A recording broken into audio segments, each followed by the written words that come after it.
মুখে স্বাদ লেগে থাকার মতো একদম সিসিঙ্গার একটা সহজ রেসিপি শেয়ার করব। হাতের কাছে থাকা মশলা দিয়ে এই সিসিঙ্গা রেসিপিটা আমি বানাবো কোনো রকম বাড়তি ঝামেলা ছাড়া।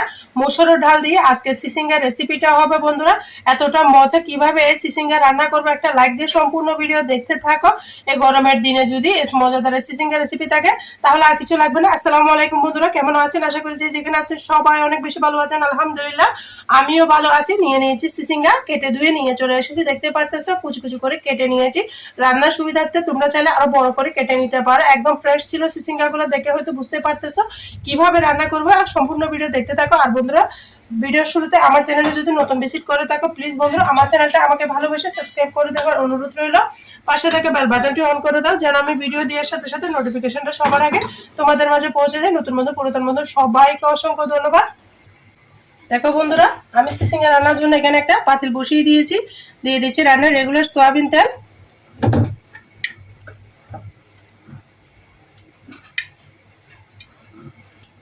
তারপর দিব দুটা তেজপাতা মাঝখান থেকে ছিঁড়ে।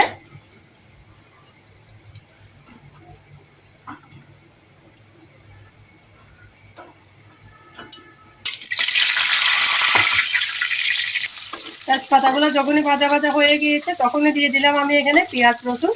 পেঁয়াজ রসুন গুলোকে আমি ভাজা ভাজা করে নিব। তেজপাতা দিয়ে দিলে ডালের তরকারি একটা সুন্দর স্মেল আসবে।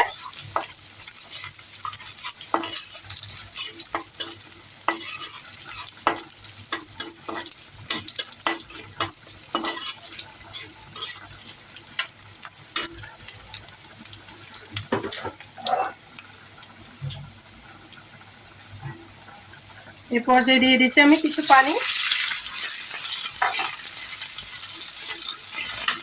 আগে দিয়ে দিলাম যেন মশলাটা পুড়ে না যায়, একদম হাতের কাছে থাকা মশলা দিয়ে বানাবো।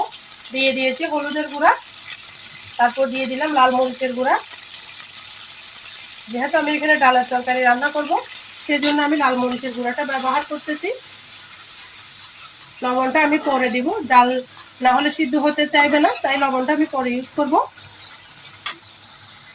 দেখো বন্ধুরা মশলাটা কষানো হয়ে গিয়েছে, একদম তেলটা ছেড়ে দিয়েছে। এই পর্যায়ে অ্যাড করে দিব আমি মসুরের ডালগুলা, দিয়ে একটু নাড়াচাড়া করে দিব। তারপর দিয়ে দিব সিসিঙ্গা গুলা।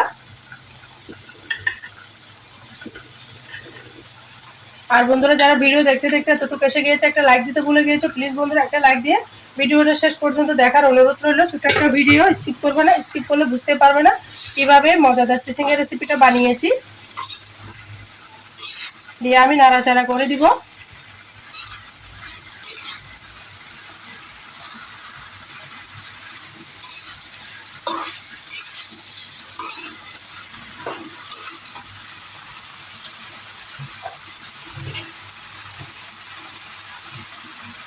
এখানে আমি হাফ কাপ মতো পানি দিয়ে দিয়েছি। সিসিঙ্গা থেকে অনেকগুলো পানি ছাড়বে, তাই পানিটা কম দিলাম। ঢাকনা দিয়ে রেখে দিলাম, ফিরে আসতেছি 5 মিনিট পর। দেখো বন্ধুরা প্রায় 5-7 মিনিট পর ফিরে এলাম। কতটা পানি ছেড়েছে। সিসিঙ্গা থেকে আমি হাফ কাপ পানি দিয়েছিলাম। আর ডালগুলো এখনো আমার সিদ্ধ হয় নাই, আমি আবারও ঢাকনা দিয়ে রেখে দিব।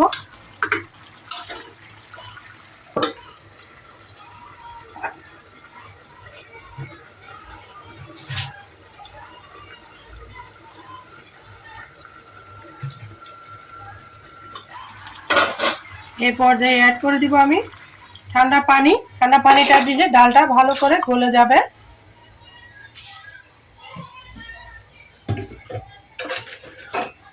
দিয়ে দিব আমি স্বাদ মতো লবণ।